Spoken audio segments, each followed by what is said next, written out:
Welcome to Cackling in the Void. My name is Ashley. My name is Kaylee. Let's see if the void echoes back today.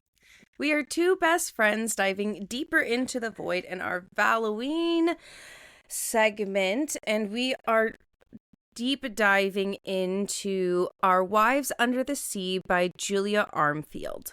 I'm going to go ahead and read the summary for everybody before we get super distracted and start talking about things that are not the book as we normally do. That's a great way to describe what we do. I mean, am I wrong? No. Am we I talk wrong? about the book sometimes. Yeah, Majority? I feel like, yeah, right? The things we talk about flow from the book. It just derails a little bit, but it's related. There you go. Yeah. Our Wives Under the Sea by Julia Armfield is a haunting queer gothic novel about, I call her Mary, but you call her something else. Miri? Miri. We can call her Miri. I think that's how it's said in the book. I think it is. I don't know. I just replace it because my dyslexia. I kept calling her Mira, so. That makes sense, yeah. Anyway. A gothic novel about Miri and her marine biologist wife, Leah, whose relationship is tested after Leah returns from a catastrophic deep sea expedition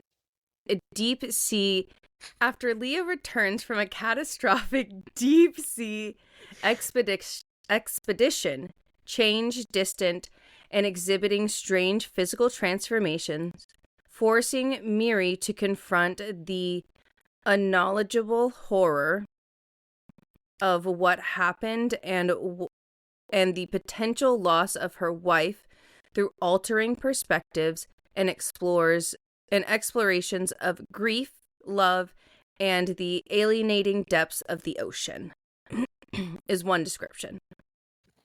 We have multiple.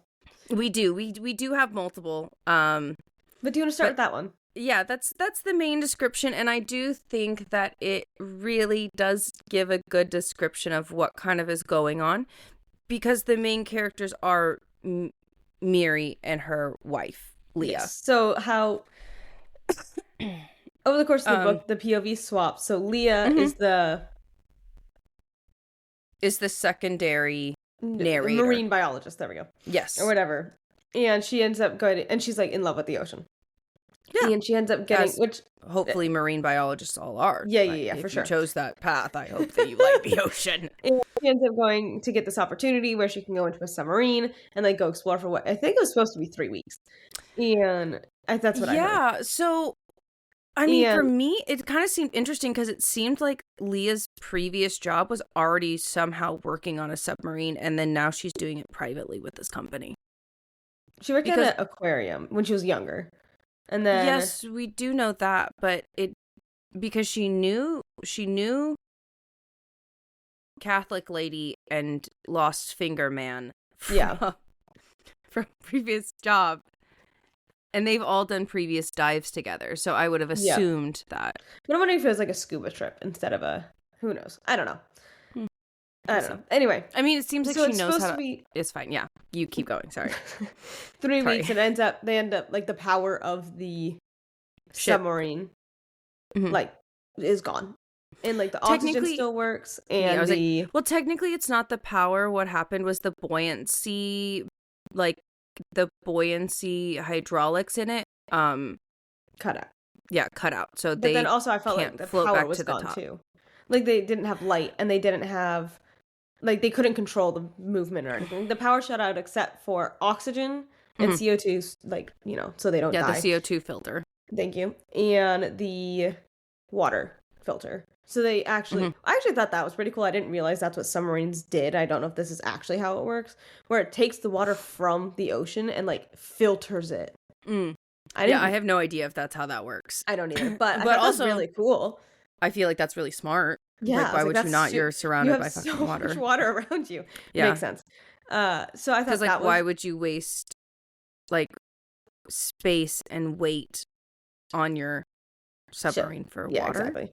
And then Miri has two. So you have Leah's perspective And then you have, like, and it's her descent into these 6 months, like, starting to the 6 months and back.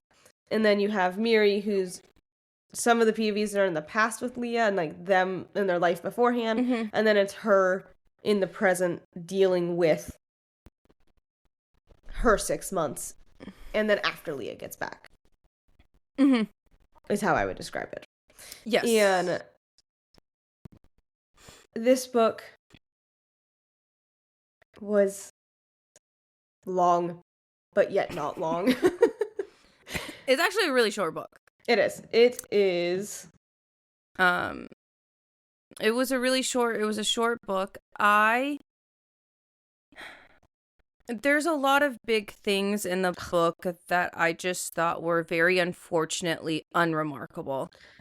And that was like a discussion that me and Ashley had before, like, going into this, about how I really did feel like almost nothing was going on. And so when we got that big finished ending, 230 pages.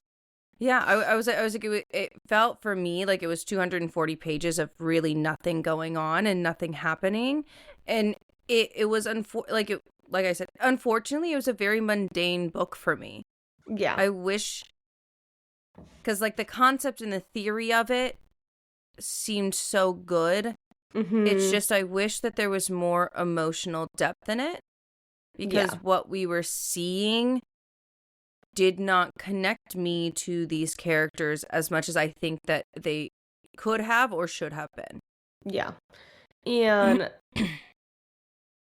yeah, that's a great way to describe it.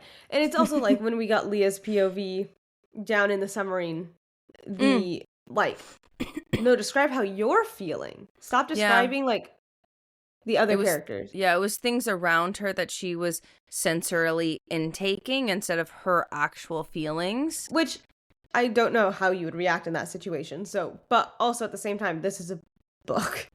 So like kind of like we need that more there's internal... also like really large traumatic things that happen that we don't get to see her process. Like, no. For instance... Oh, trigger warnings. Ashley, go. This book does deal with loss of a loved one, loss of a parent, grief, depression, suicide, I'd say, are the main, like, 5. And anything kind of like along those lines. So just, that is your warning. Yes. Now, because I realized exactly what you were about to say, so. Also, they're lesbians. Yes. Surprise. I know that's a trigger. Just in case. You never know. I don't know. Just in case. Yeah, like, she goes through... Sorry, now I'm, like, rethinking.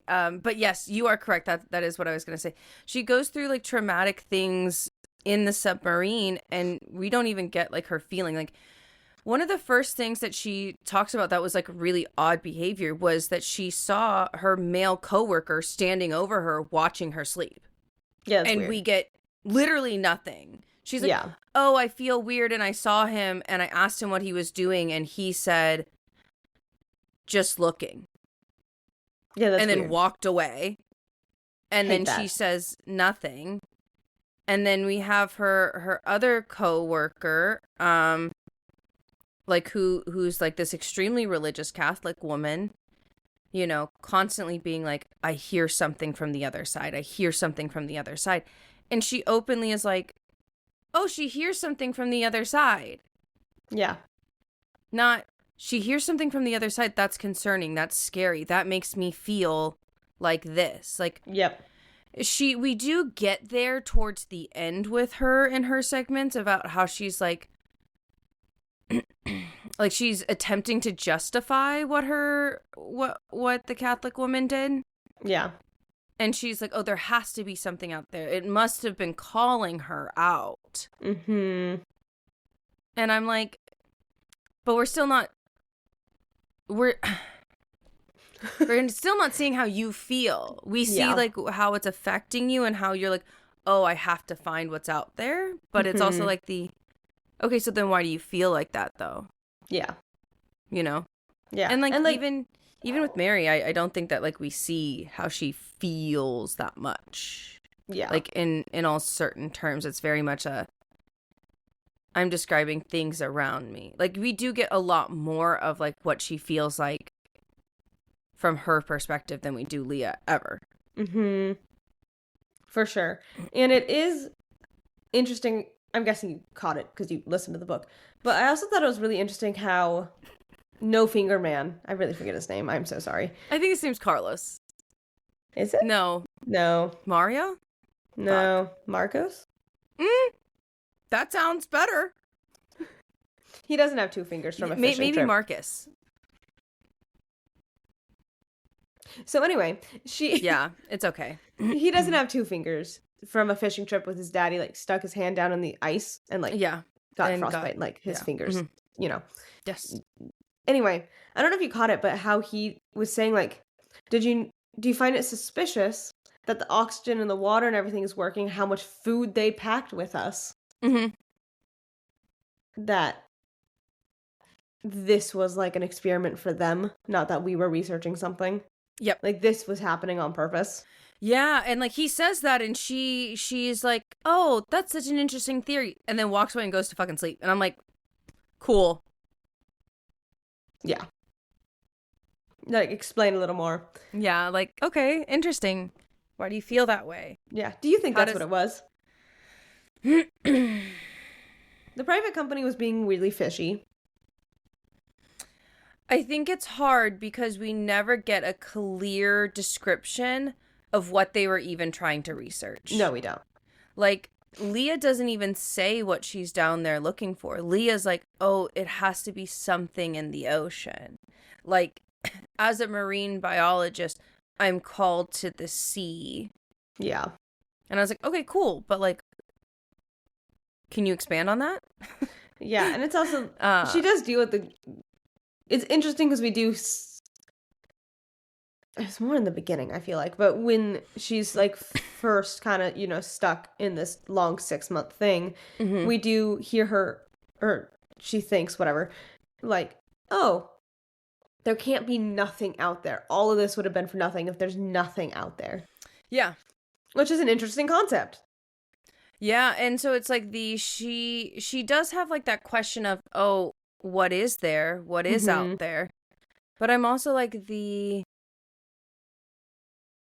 what was the description of the mission? Was the mission just to go down to the ocean to see what's there, or like to try to find like a new species? Like, yeah. Like, what was the point of you guys going? Please elaborate. Yeah. And so it's like because it's like one of those things where it's like you know, I'm gonna call him Marcus. Okay. Yeah, see if I can find it. Marcus. I don't think that's his name. I don't either. I know that starts with an M, I think. But I just really want to call him Carlos. I don't know why. It's like you with Bob. You were like, Bill? Yeah. No, you called him Jeff. No, I called him Bill. It was Bill. I just saw it. I'm gonna find this. Keep talking. But, you know, interesting theory because that's what he said.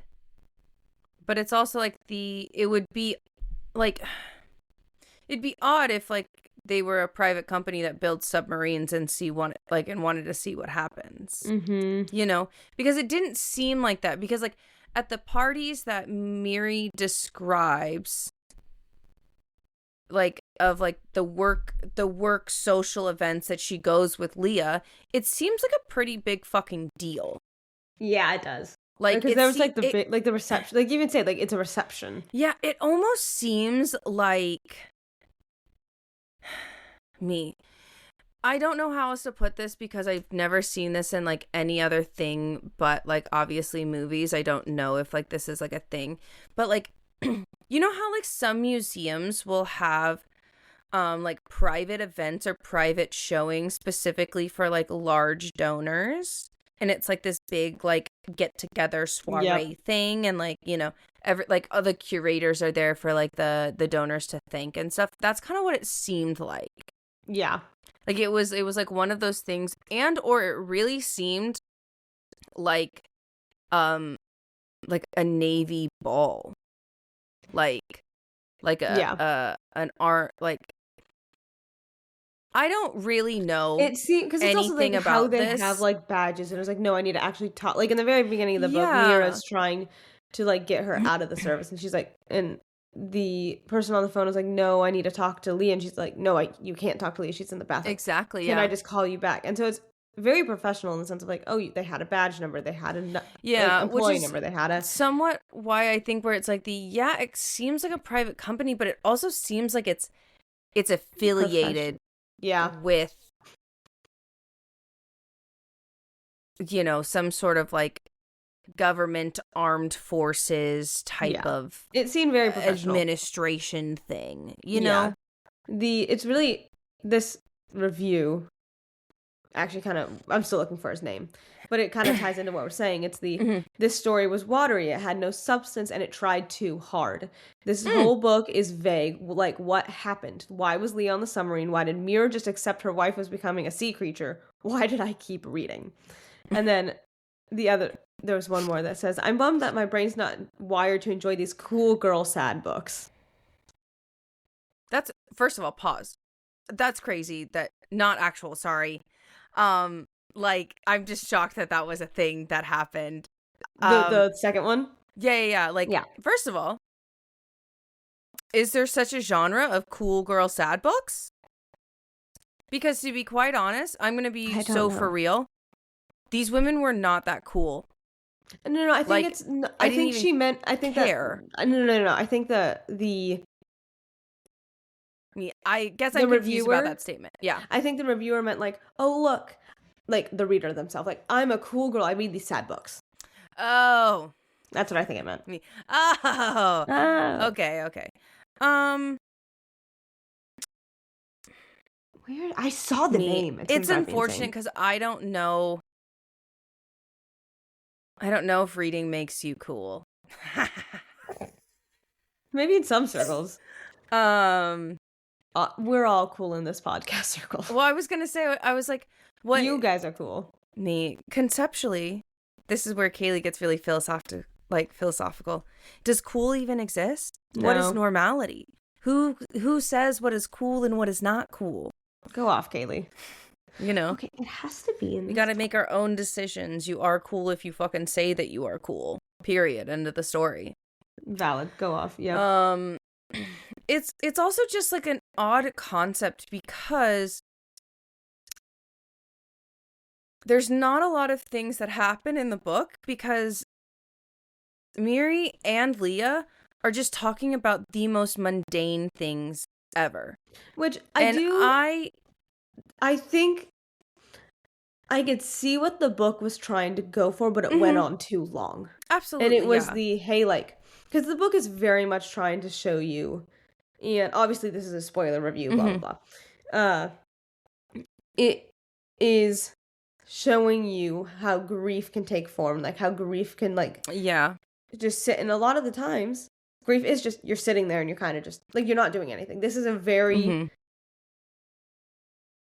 interesting take on like grief and how it can just kind of run your life. I mean, the issue that I come up with is that I did not find myself caring about any of the characters because of how specifically Miri, which is the wife that is not on the submarine, was like treating her friends and treating Leah and all these people around her. And I'm like, hey, like, I didn't feel like she loved any of them. No. And it's I know grief can make you very closed off and very absolutely. We got flashbacks and I was like, and she's like, oh, I loved her dearly. But it kept like saying like she had to keep telling herself that. And it really seemed like she didn't really fully, wholeheartedly love her. Yeah. And like, you know, one of like the big key themes is like of grief and loss in a relationship. The novel centers around pre-grief, quote unquote. Mourning somebody who is still present but is fundamentally changed. Miri's experience highlights the hopelessness of watching a partner slip away, mourning her past experiences with her mother and her mother's illness. Yeah. So, I really did. It's interesting that sometimes they talk about pre-grief. Yes. And the part of the book but for me, I'm like, Leah was not actually in existence for this book. No, she was gone. That's at least what we believe. We believe that Leah was gone at this point. She did not come back from that 6-month journey. No, not at all. There's no way she did.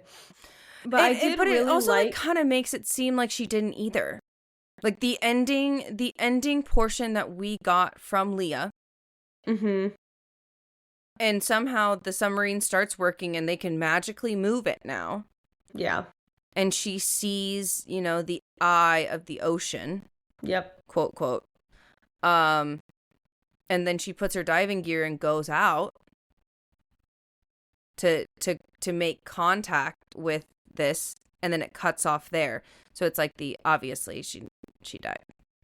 Yeah, she's part of the ocean now. Yeah, and so the part that I did like in Mira's perspective was her trying to find a group that fit what she was going through. I know. Yeah, I was like, Ashley did find this part very fascinating. I did. I thought it was fun because it's, at least in the books that we've read, we haven't seen that yet. Yeah, you're right. We haven't seen somebody like go and seek help. Yes. In this type of way. Yeah.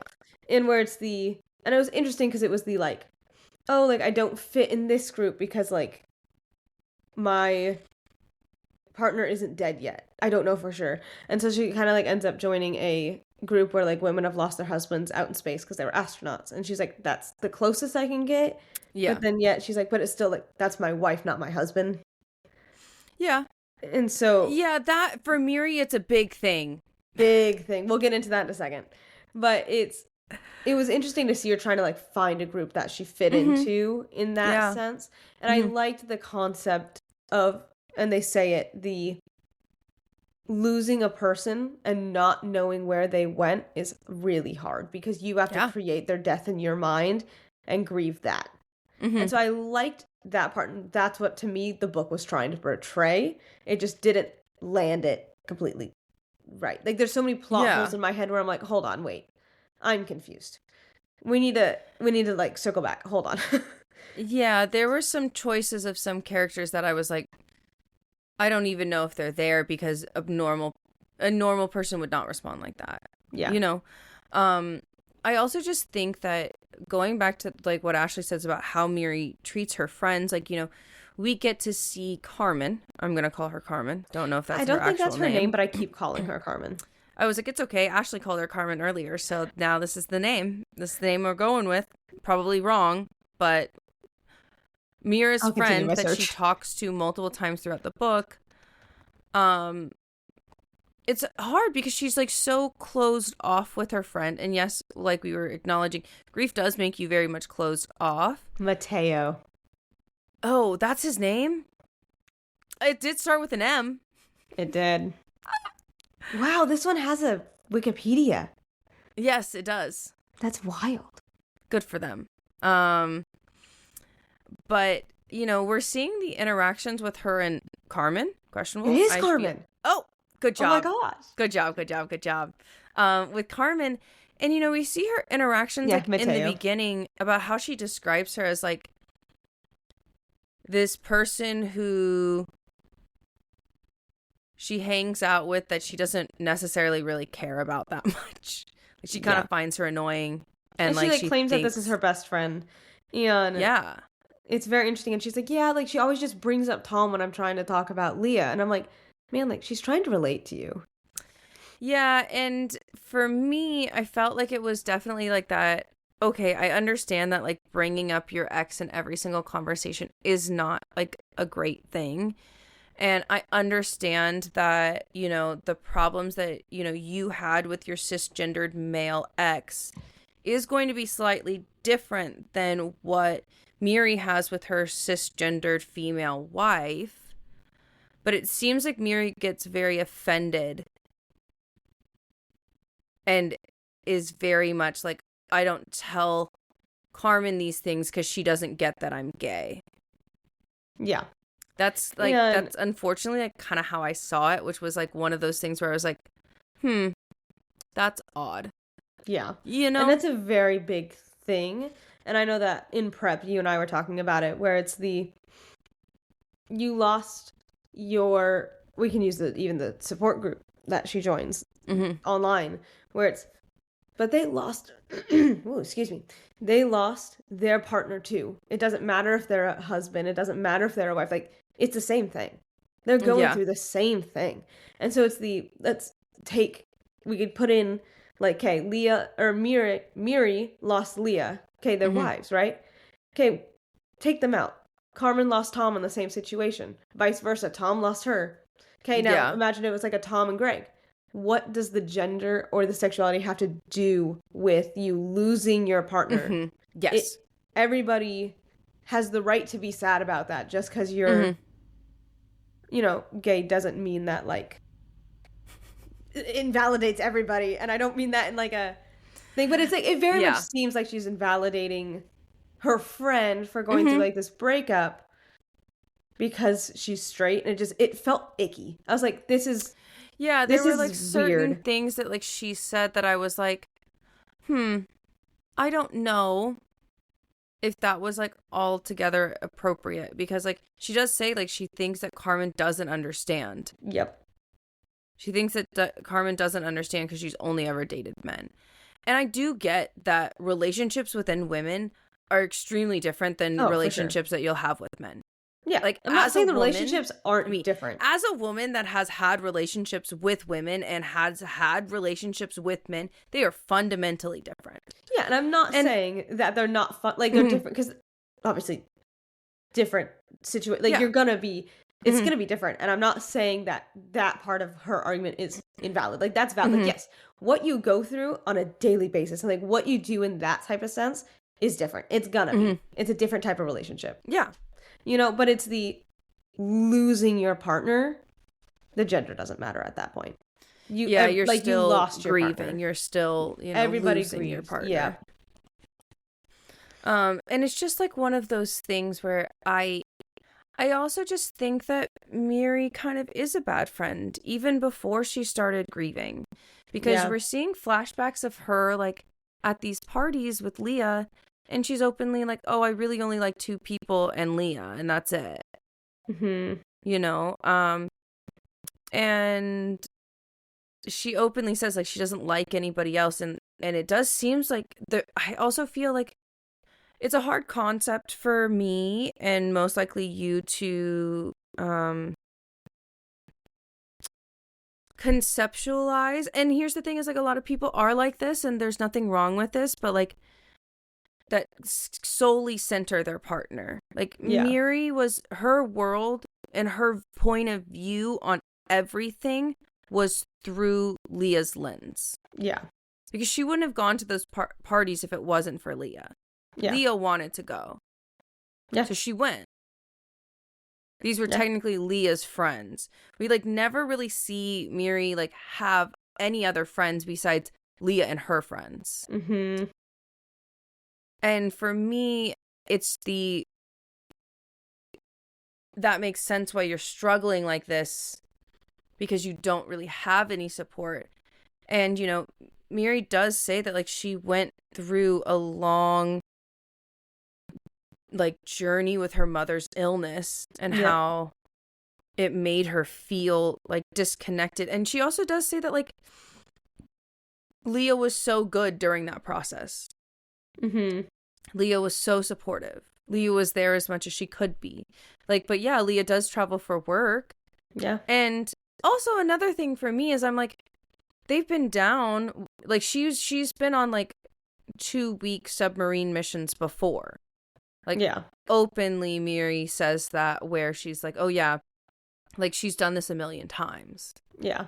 But it's also like I understand the idea of being the spouse at home and saying, yes, they've done it a million times, but I still have just as much anxiety and worry for them.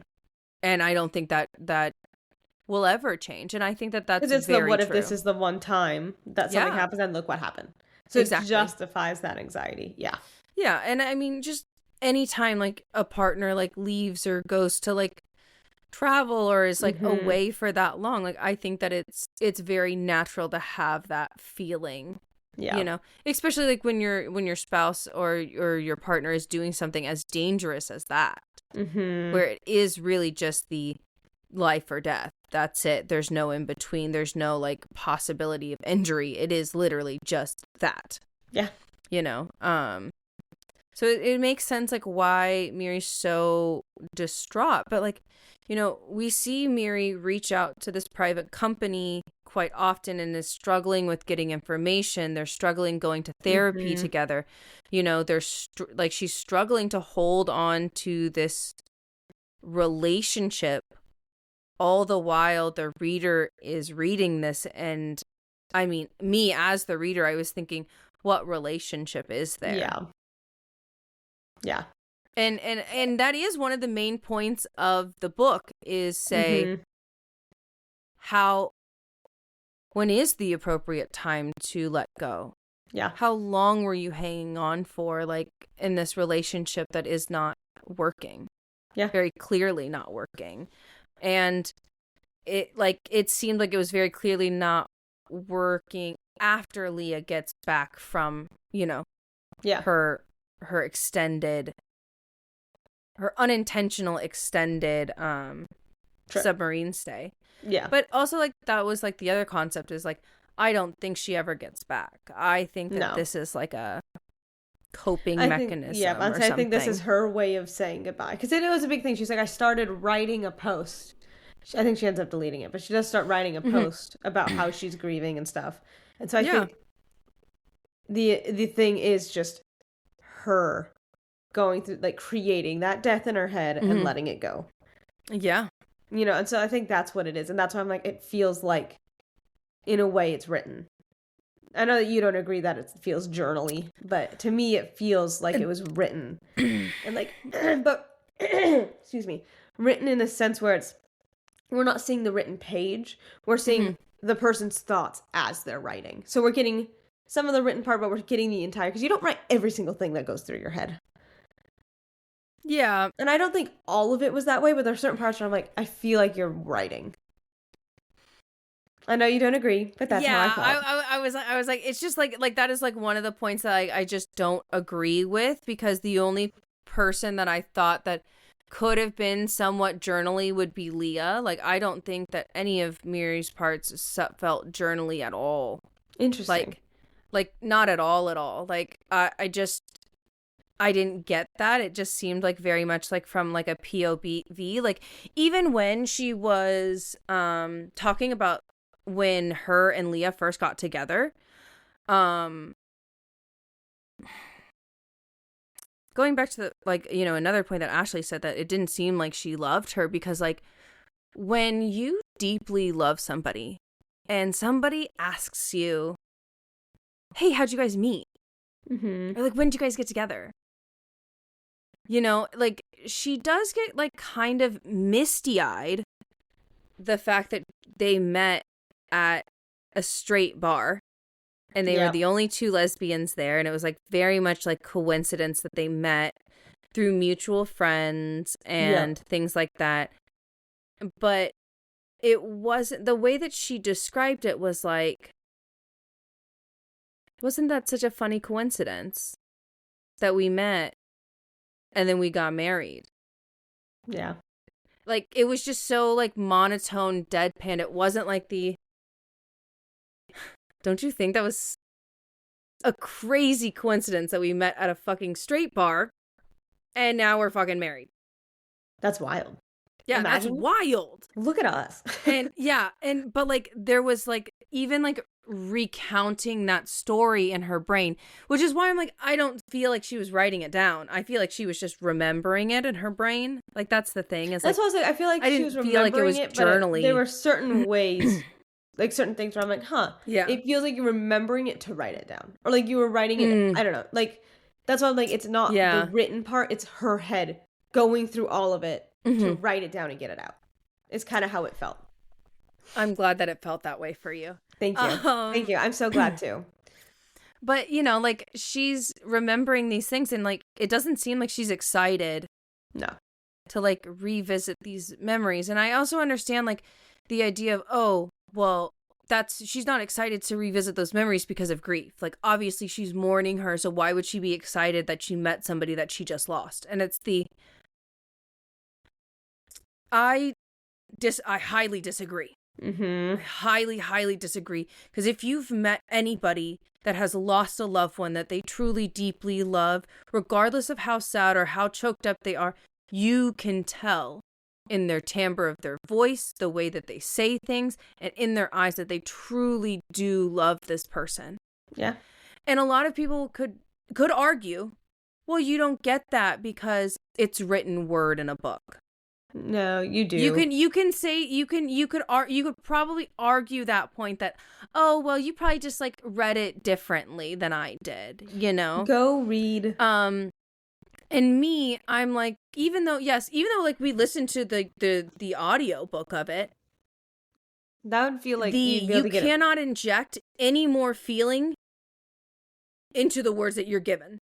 Like in certain terms, like you can in a sense, like you can give it more emotion, but you in certain have to terms, read what you're given. Yes, but like it's that's like the an thing, actor is given a script; they can only do so much. Exactly, like you can only do so much, and it's the people because that you're don't given think that these specific written words, and the words were just written in a way that makes it seem like she didn't really love her that much. And it's if you are a person that does believe that you can't really get that emotion from a book, and you can't really feel that, I challenge you to go read and listen to our last episode about Don't Let the Forest In. It was really good. It was really good, and you could feel it through your whole soul. Yes. You really can. And it's just like the way that's worded. And it's that book was written very differently. It was a very... Yeah, it was a very... so I feel like for this one, it is interesting because this is still technically considered a gothic horror novel. And for me, the Don't Let the Forest In was written in a more classical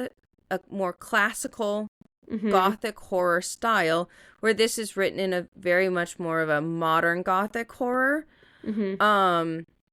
Which is why I feel like we are not getting that much like flower and fluff. Yeah. But I love the flower and fluff, and I will always be a little bit biased towards that. Yeah, so will I. For sure. Because it's also, I'm very much a person, I know I told you this, Kaylee. In order, me and you love sad books. Like, that is our thing. Like, we love feeling miserable when we read, in a certain sense. We like moments that make us feel emotion. Yes. Whether that's really excited, really sad, really angry. Like, we love heavy emotions. Yes. We love that. Yeah, and it's like, we don't only read sad books.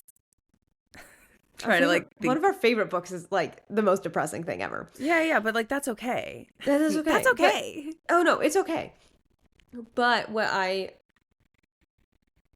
I firmly believe, like, in order to have those sad moments hit that hard, you need to have happy moments. In order to have those happy moments hit that much harder, you need to have sad moments. Yeah, there needs to be contrast. You need the excitement. You need you need all of the. If you don't have the contrast, so this book, in a quote, had some happy moments, like where like they were doing some more like fun, cutie things, like in the beginning of the relationship or whatever, right? But it was very monotone, and it was very much just that sad wallowing in grief, which is the point of the book, but it's also the reader's it felt not very one note. Very one note. That's why I was like monotone. Yeah. It's very one note. And that was the point of the book, and it, the point was grief is like that, but it's also, to me, like, grief still has happy moments, remembering those times. And so it's like, and so it's, the reader's not gonna care nearly as much if you're only sad, because it's, why do we care if you're sad if you're not giving us a happy moment to think back on?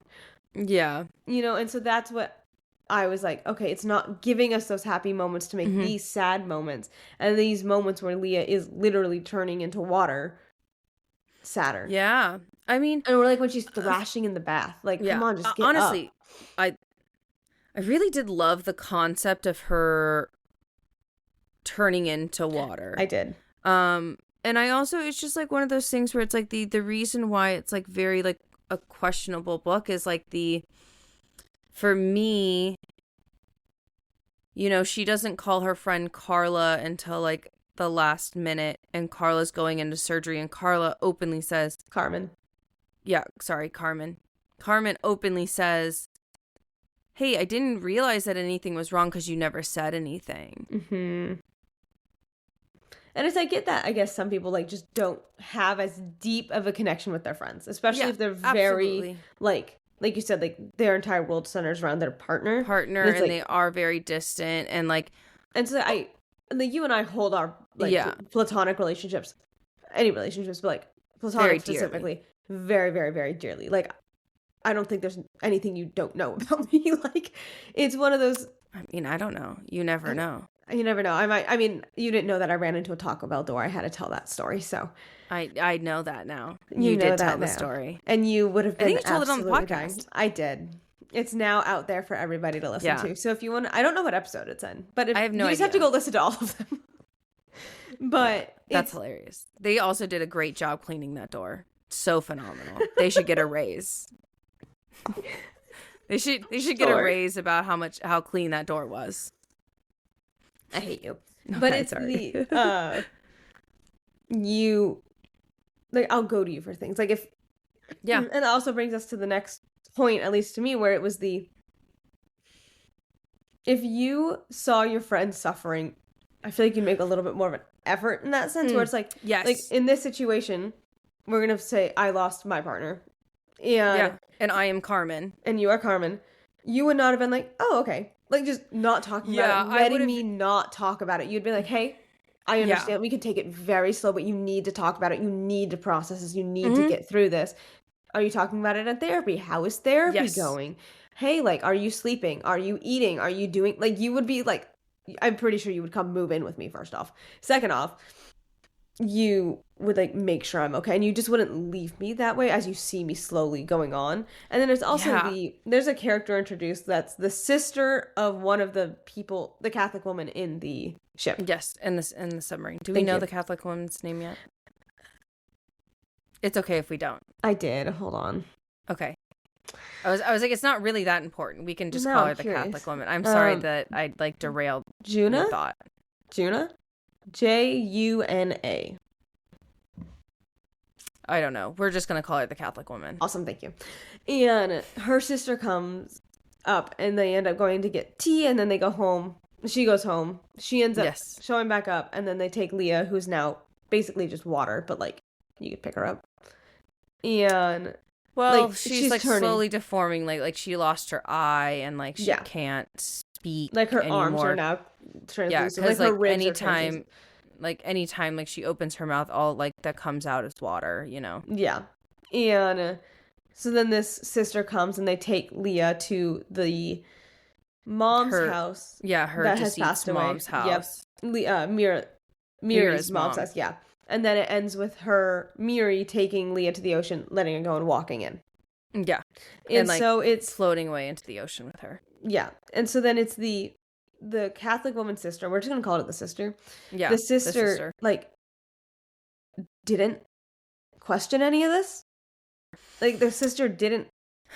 Yeah. And that's where I'm like, you let her walk out, where it'd be like, I'd be concerned. Yeah. And then it's also the, like, you come over and you're like, she's like, oh, like, you help me move her because she's translucent and like I need to get her in the water.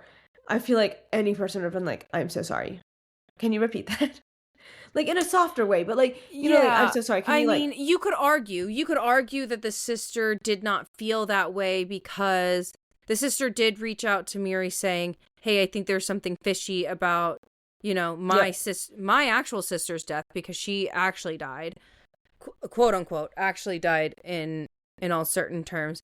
And, you know, there's something fishy going on with this company, and I've been looking into it and trying to find everything, but something weird is going on. And so, like, you know, Miri openly says, like, oh, I chose her because nobody else would understand. Everybody else would have questioned me, you know? And she just, like, accepted it. So it's like I kind of, like, maybe, you know, the thought process. I know that the thought process was definitely, oh, well, she's closer to the situation, so she'll understand a little bit more. Oh, for sure. And but it's just an odd situation if you think about it and, like, take a step back and you're like, how? So, like, I know that you and I've talked. I don't think the sister actually showed up. I think that was a part of her grief journey, saying, hey, it's okay to let her go. Hey, it's okay to do this. Because there was, like, that time frame, like, where they're in the car and then, like, they're all of a sudden in the house, and she openly is like, I don't really remember how we got here. I don't remember putting Leah in the tub. Yeah. I don't remember doing certain things. Yep. You know? And then she, like, picks Leah up and then, like, you know, walks into the ocean, which I think honestly is a beautiful ending. I'm not gonna lie, I do think that the ending was beautiful, but the sad part about it is unfortunately I didn't care that was the ending. Yep. When I know that I should have. Yep. Yep. And, like, that's the thing. Like, I ended the audiobook and I literally out loud said, well, that was an ending. Like, and it wasn't that the ending was bad, it was just it was like, that was a book. Yeah. It just, like we said, that it was, I also feel, so sorry. We're both kind of dying a little I was bit like, today. I don't know what is going on with my throat today. But I also kind of feel like the idea, like maybe half of it was you were supposed to find love within the mundane. You were supposed to find comfort in normality, and that it's depicting the idea that grief and depression is not always a dramatic flared event, that it can be very mundane and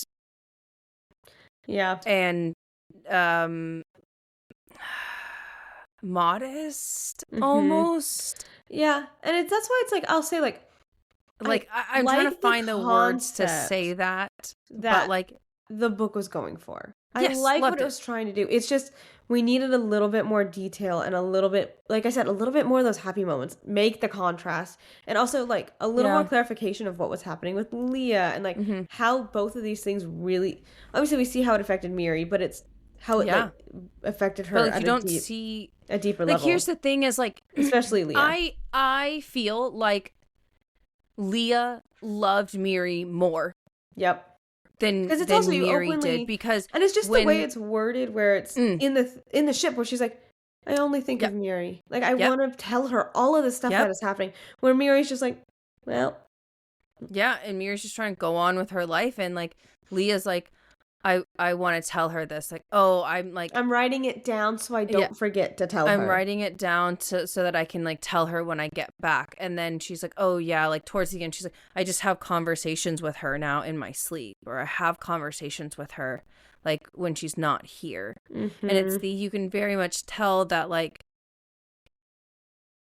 I don't think that it was Leah that pulled away. Yeah. I don't think it was Leah that, even if she did come back, I don't think it was Leah that was so fundamentally changed that she couldn't work on that relationship with her. But then again, it was also like you could say, oh, I don't know if that's true, because technically it was Leah that didn't want to go to couples counseling. I think, because we both believe that she didn't come back. The characterization of Leah, even during the 6 months of her wanting to see her, wanting to tell her things, wanting all these things, versus Mira's perspective after she's back, in quotes. Yeah. So different. Like, so different. We don't touch, like, I eat in the kitchen because we don't eat together anymore. And I'm like, me, immediately. That's weird. You should always eat together. Exactly.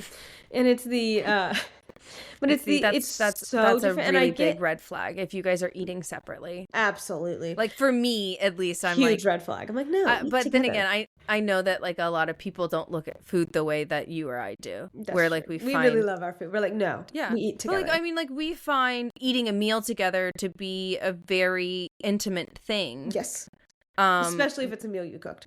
Yeah, and but even like if it's just like outwardly sharing like a meal, like the act of pausing and sitting down together, eating a meal is just very fundamentally a big deal for us. Yeah, like, you know, it is. It's and it's like it's very intimate. It's so intimate. But like for them, it was very much like I feel like I liked seeing that because like we got to see the fact that they lost that intimacy.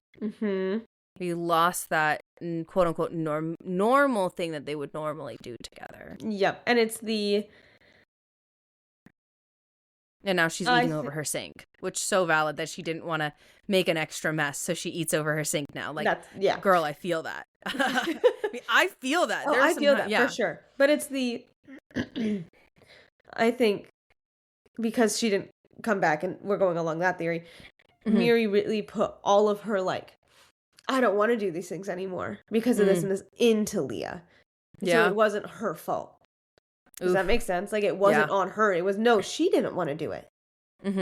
She was pulling away. She was pulling away as she was actually the one pulling away. Because sometimes, like, in that situation, I guess it could be easier to push it onto somebody else, especially if they're not there. Like, from your perspective, it's always going to be easier to and especially, put it on somebody else. She's not there. Yeah. And I think deep down she knew she was not actually there. So let me push all of this onto you. It's you pulling away. It's you. Where it's, no, it was like, it was me. It was me pulling away. It was me pushing you away.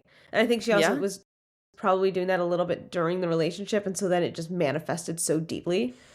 I mean, you saw it when, you know, she was like, yeah, Leah loves to talk to these people and these friends, and I stand here in the corner waiting for her to be done.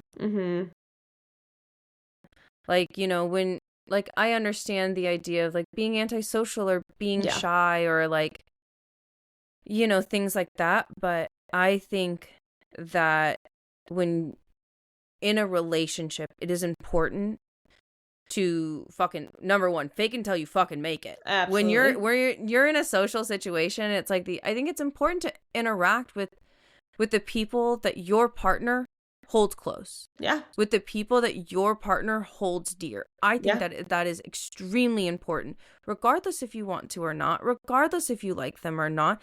Here's the thing is, like, they don't have to like you. You don't have to like them. But the matter of the fact is that your partner has to like both of you guys. Like, you know what I mean? And it's I know people that have gotten into fights about, like, hey, you don't make enough effort with my friends. Yeah. Like, you never want to hang out with us. Yeah. You know, we invite you out all the time, but you don't want to go. Why is that? You know? Yeah. And it's that I feel like is really telling, where, like, even, like, she was pulling away even in those situations. Even when they were, quote unquote, their happiest. Yeah. And that's why I think she was putting a lot of that into Leah once she, in quotes, came back. And would you like me to read this description now? Yes, I would, because after that, I'm going to say something else. Okay. I'd love it. So this is a comment on Goodreads that I found. Loved that it. I thought was phenomenal. Thank you, Marie. So good. This is great. Okay. I'm going to let you read the whole thing. I'm going to try not to interrupt. You are going to laugh. I know that. Okay. So it's different POV. It's in quotes them talking. Yes. Different POV. So, Miri, I saw it on my couch. I am a lesbian. My wife is suffering and she's turning on all the faucets and the shower. I'm worried about how to pay the water bill, but I don't make any attempts to turn off the water. Call the doctor? Call the workplace. Okay. Leah, did you know jellyfish? Did you know octopus? Burning meat smell. Mateo and Catholic lady. Does Catholic lady know I'm lesbian? Because she's Catholic. Mateo whistles. Whoops, my skin is translucent like a deep sea fish. Did you know I hated the ocean, but then I lived in the ocean? My dad was a jerk. Did you know water? Miri, I hate people. They suck. I am a lesbian. My mom died. I remember a time when Leah did something cute like touched my foot with her foot. We are a couple, but also I'm mad at her because she has underwent something traumatic in the ocean and now I'm going to be absolutely selfish and a terrible partner to her. Leah, blub blub. Miri. I'm so sorry. Miri, I'm not going to do anything except say something surprisingly relatable out of nowhere, then be a twat and replay past parties in my mind where I hated everyone. My wife's being a problem again. Hey, I'm a lesbian and no one understands. Our neighbors are listening to TV too loud again. And one of the comments... That is the book. That is... Why did I read the whole book? I could have just read this and had the same result.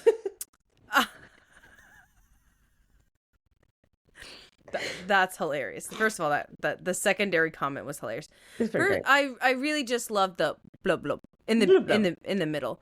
It is interesting. So, like, okay, if we think about all of the things that Leah brings up, it is really interesting, you know, the way that she talks about how octopuses are so resilient and can make it out of everything and are really smart and, you know, things like that. Yeah. Also interesting, you know, this is where I think the author did a good job of setting up the fact that she was going to turn into water when Leah does mention about the jellyfish being mostly water. The jellyfish being translucent because of the water and things like that. So it's very interesting how that did progress out of that. I agree with that. Ashley, these comments are so funny. I'm dying. The secondary comments, this made me feel more than the book did. Blub, blub, blub. Blub, blub. Yeah, and then not the blub, blub. Blub, blub. Literally, for me, it really was the blub, blub in the middle because that is hilarious. Absolutely. Yeah. And then you can't just copy chapters of the book and call it a review. That's hilarious. That's fun.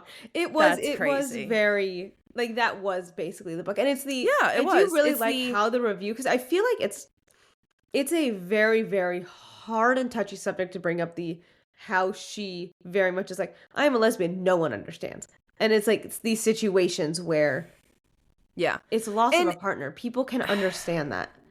Yes. You know, and it's like, it's a very hard thing to talk about because it's, obviously, like, being a lesbian and having a female relationship is vastly different from being straight and having a relationship with a straight white woman. Or not also the fact that we're but it's just like one of those things, like the fact that we are even struggling to grasp this concept as queer women, I think kind of says a lot. Yes. And I also understand, like, there's, like, obviously, like, different, like, subcultures and experiences within different communities. And, you know, technically, like, we are still part of the broader spectrum of the queer identity. But it's also, like, one of those things where it's, like, as a queer woman, it is hard for me to relate to you with the feeling of nobody else relates to me because I am relating to you. Yeah. You know what I mean? Yeah. And so for me, that's where I find it so difficult because I do understand what's happening. I do get that. But I also understand that the author is mirroring that feeling through Miri's straight friends. Yep. You know, I really also like the Carmen is straight. The other couple that is mentioned is straight. Yep. But also, this goes back to the ties of building community. You need to, like, if you feel awkward or alienated and as a queer person and you only have straight friends, maybe think about why that is. Maybe you should go look for, you know, a queer friend that will relate to you on a better basis and like has that inkling. I'm not saying that straight people are incapable of that because I have a bunch of straight friends. Like two of my best friends are like ridiculously straight, which is a you crazy. have more straight friends than I do. It is a crazy concept for me. Like it's sometimes I forget that people aren't just like a little gay. I think everybody's a little gay, though. I'm telling you, when you have conversations with these women, oh my God, they are not. That's insane. Like, it's weird. That's how I know I'm gay. Yeah, no, like this is also how I know that I am gay. I guess because it's not normal to. You're when not somebody normal, but says that, I'm like, you're right. Oh, interesting. That's an odd take. And so it's like I have like really, really straight friends, but they also can relate to me on a deep level, even when it comes to relationships, because like Ashley was saying earlier, this isn't a loss because you're gay. This is a loss because this is a loss of a partner. End of the story. Yeah. And you know, in a situation and people where can relate to that. Yep. And this, like, if it was a situation where she somehow lost her due to something happening because someone hated them because they were gay, very different. That'd be a very different situation. And yeah, if this was like Stop Kiss or something, it'd be totally different. Totally different. Also, sorry that I made that reference. I don't know if I was like, Stop Kiss is a very popular queer stage show, which everybody should read. Gorgeous stage film. Amazing. Like it's a stage show. It's very gorgeous. I was like, this isn't Stop Kiss. So but like, if it was that situation, okay, that like yes, a straight person cannot relate to losing a partner because of hate for sure, crime. because of hate crime. Of that. Yeah, like because of hate crime. There's no way that there's no way that they could. But it's this is not what happened. They lost their partner due to a freak accident. Yeah, but then also I feel like they lost their partner due to their fear of intimacy. And the fear of letting people get close. But also it's like I also feel like it was an amalgamation between the feeling of grief because she'd lost her mother. Yep.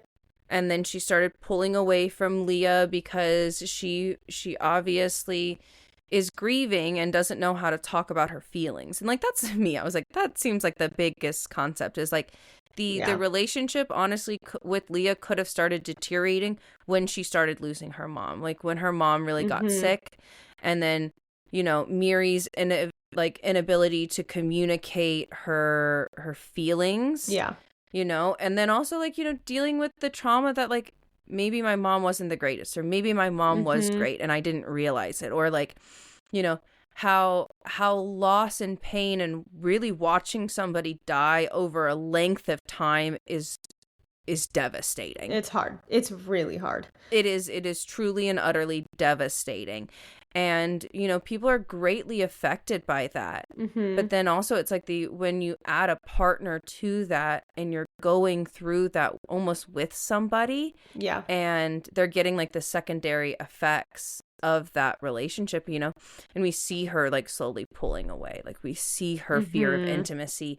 And it's also like the fear of intimacy could have been brought up from the grief of her mother, because she's realizing that she didn't have a lot of intimate relationships with like her mom or her friends or anything like that, so like it could have really driven that. But even like in the book, Miri does say like she didn't have a lot of friends. She was never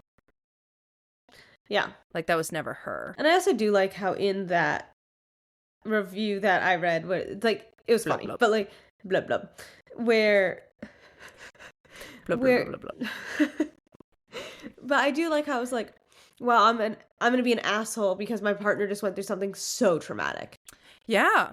And I'm like, I can't create space because I'm still going through my shit. Like, yeah.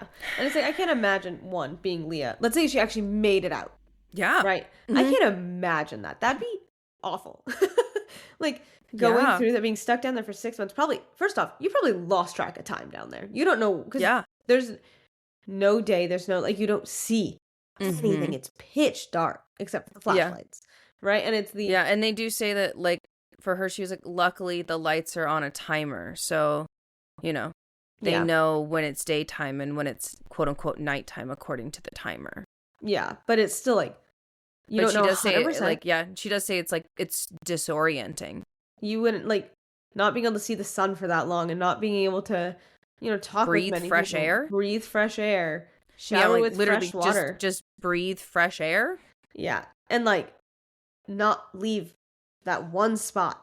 Yeah, for so long, and then it's you probably would lose track of time within a month. Oh, absolutely. If not, like maybe you could make it a week or two. Going, okay, it's been about. I agree, but it's not being able to see the sun. That I'd be like, you would lose it so quick. Yeah. And so she, one, had no idea what time it is. She has no idea how long she was down there. She was stuck down there. And now is like back and like, God, the sun probably burned. Like imagine seeing light for the first time in 6 months. Yes. I feel like I'd like shrivel up and die. My skin would burn into a tomato. Yeah. And so it's like, and that would be so hard to like just cope with. And it's but we don't see her coping with it while it's happening either. Well, she's turning into water. No. I meant in the submarine. Oh, yes. You in a way, but it's just her observing things, not her coping with it. Yeah, and that's the thing is like the kind of like you said, and like you said, it's like it is really hard for me to conceptualize or understand the idea of, hey, I just went through a very traumatic thing of my mother just died. You just came back from such a traumatic event, but I cannot, like, I'm just angry at you and angry at the situation, and there's nothing you can do to, like, save that or change my feelings about the situation. But also, I am unable to make any space for you to explain what happened. Yeah. And I'm also unable to be patient enough with you to give you the time and the space that you need to be able to communicate with that with me, because I want it now. And if it doesn't happen now, we're done. Yeah. And it very much seemed like it was that. Yeah, for sure. Where it was that, where it's like hey, Miri like was like, oh, they quarantine you for 2 weeks and now you're back at home. Tell me everything that happened. And Leah's literally coping and is unable to talk because she is so traumatized. And Miri just gets mad.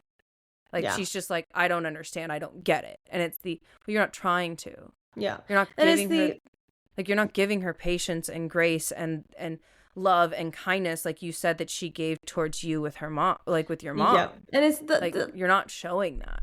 Yeah. And the hard part that I really have a hard time with too is, like I said, Leah in the submarine, even at the end of it, even after it's been 6 months and the power comes back on and blah, blah, blah, right?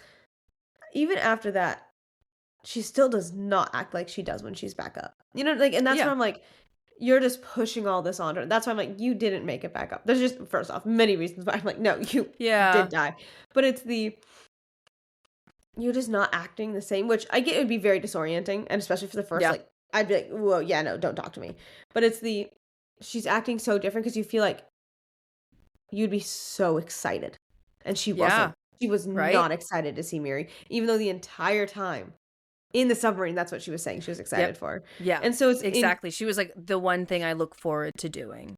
And she didn't. She just... And also, like, that's the other reason why she was like, there has to be something down here. She was like, I have to be able to tell her that there was a reason I did this. Yeah, this was not for nothing. Yeah, that this was not for nothing, that there was a reason why I left. There was a reason why I told her that this was worth it for me. Yeah. I have to know. Yeah. And it was like it was very obvious that like Leah's main drive was Miri. But Miri was so caught up within herself and in her grief that she could not see anything. Yeah. And that is one of those things where it's like the grief is blinding. Grief is blinding. A lot of people don't know that their behavior has changed after a big thing that has happened, you know. A lot of people like struggle with that. You know, and which is always why I think that you should go to counseling. Like if a big thing like if somebody passes away, I think it's very necessary to go to therapy and do some sort of grief counseling because, you know, in all certain terms, you know, grief is never linear. And I'm going to say it, grief is never linear and it doesn't fucking go away. No. I know that sounds crazy, but like it morphs as you morph, as you develop more. Yeah. It changes and it flows differently. That's why it's not linear. You know, it goes up and down and it flows with you as you're growing. But it's very unfortunate. But like there's like, you know, certain things that your psyche will never let it go. Yeah. You could never let that go. You know, it's also it just is what that is. Well, not like obviously for grief, but it's just a big event happens because it's absolutely, and it's because I feel like a lot of people don't really like grief is so associated with loss. Obviously, that's what it is, absolutely. Right? But it's also like the loss of a person, the loss of a pet, something like that. But it's when you go through something traumatic, you lose a part of yourself, and you do end up grieving that part of yourself that was left with that traumatic event. You do, and that's another form of grief, and it's another form of that, and it's. Grief is so different in so many different ways. It's not just about loss of a person, a loss of a pet. And it's, you can grieve the loss of yourself in a certain way. And it's go to counseling and go to therapy. Yeah, go to counseling, go to therapy. BetterHelp should sponsor us. We say that in almost every episode. No, Coconut water I'm and gonna. BetterHelp. Yeah, I'm just gonna start saying it. BetterHelp and coconut water should sponsor us. I don't care what coconut water brand. Also, maybe if there's like another therapy company that wants to sponsor us, they should, because the amount of times that we recommend people to go to therapy is so much. Yeah, go to therapy. Yeah, go grieve yourself. But like, also, like, please seek help. Yeah, like, reach out. Like, I guarantee you that your friends will be much more understanding if you talk to them than if you didn't. Yep. And you'll feel that sense of community, like, the moment you open up. Like, I'm not gonna lie, it's fucking hard. It hurts, and it's okay to be vulnerable. Mm-hmm. I know that society has conditioned us to hide and not to outwardly express certain things, but very individualistic society. Yeah. But like, that's not the case. All humans, we are pack animals. That's what we are. We need community. We need these things in our lives to function and be the best people that we can be. So, going to therapy helps, It does. Doing that really, really helps. I also just think that certain things that I did think like was really cute about their relationship. When they started talking about how Leah could no longer get up out of the tub. Yep. And how Miri just drug the TV in. I did like that. To the bathroom so that she could just be with her. I did like that. And how when they were watching Jaws, she, like, Leah flicked water at her. Mm-hmm. Like, I thought that was like, that to me was like, I was like, that scene was the cutest scene in the entire book. And honestly, after that scene, I really thought it was going to like ramp up and like. Oh, you're like, yes. It didn't. It didn't. But I was like, that scene was my favorite scene. Yeah. Same. Was like when she describes like what Jaws, again, how she was like laughing because she was like, thought it was so cute that all Leah could talk about was these sharks and how cool they were and all of these like marine facts about this movie that I've never thought about this movie. And she, when she puts it on, she openly says like, I wonder if Leah remembers that this is one of the first movies that we ever watched together. Yeah. I wonder if she remembers like what this means. And, and like, then she gets the flick of water and she, it's like, I wish that I could hold her hand. Yeah. And it's and I do, and that's what I'm saying, like that happy moment contrasting with those sad. I'm like, yes, that's what we needed more of. That little happy, because that was my favorite scene. I love how she's like, fuck it, I'm tired of being alone. I'm gonna go sit with her. Yeah, because she was self-isolating, and like that was like the first recognition of her being like, yes, I did self-isolate. I was choosing to be alone. I was choosing to be separate from her. Yep. Yeah. But what would you give this book out of 10? Like a 3. I'd say I give it a 4. Yeah. I mean, honestly, I'm not going to give it any higher. It is like a 3 or lower for me. Like it was still like a really well written book. I just personally didn't enjoy it that much. Yeah. And also, I could see how people did enjoy it. Like, I could see how the subtlety of certain things. Like the playground. We like the concept. The playground's way worse. Yeah, well, the playground was fucking trash. But now I can say it was fucking trash. I hated it. It was so bad. I didn't like it. No, it was awful. It was a 1 out of 10. But if I could give it a 0, I would, but I know that scale doesn't work. So no, they wrote a book. They get the 1 point effort. Yeah. I know. Mine is too. Mine's been going off this whole time. Yeah, no, so mine really started. Anyway, my stomach's growling. Yeah. But I gave it a 4 just because I do like the concept. And like it's like a 3 bordering 4. Like it's the teetering edge of that, just because I liked what it was trying to do, and it had certain moments where I'm like, yes, I liked that. Mm-hmm. You just didn't give us enough of it. Yeah, I mean, for me, it's I give it a 3 solely for personal reasons, because it is a really well-written book. Yeah. Well-written book, concept's great. Mm-hmm.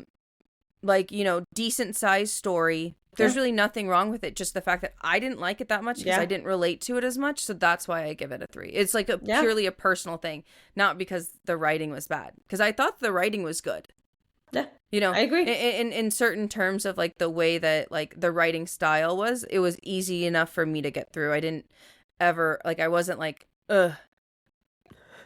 Yeah. This is as awful as this playground book, and I literally like, Ashley, are we really doing this to ourselves? But yes, we are. Yes, we are. Yeah, and that's the thing is like the writing was good. I just personally didn't really enjoy it that much, so that's why I'm giving it a 3. I agree with that. That's why I'm like 4 leaning on the 3 side. Yeah. Yeah. But we want to just, if that is that all for you? I'd say that's it. Next month we are jumping back into a fantasy series, so yes, I'm very, very excited. It's an indie book, and we're finally excited to start, diving into these more indie books. We're very excited. And so stay tuned for that as we're going back into a fantasy world. And then, we'll post on our Instagram what book it is. Yes. Make sure to like, follow, subscribe, hit all of the buttons, do the thing. Comment down below what you guys thought of this book and what you guys gave this book, like rating wise, as well as if you liked it or understood it or like thought that our Blub. Yeah, that you thought that, our opinions were right or wrong, or if you agreed with us or disagreed. Let's have a conversation. Yeah, let's have a conversation about it. Make sure to subscribe to our email list because we have some big polls and interactive thingies on our email list. Q&As, polls. Yeah, Q&As, polls, behind the scenes, a bunch of different stuff. If you'd like us to support us in any other way, we do have a Buy Me a Coffee link. Everything is much appreciated. Once again, thank you guys so much for subscribing, following. The last thing that we have to say to you is, what did the void say to you?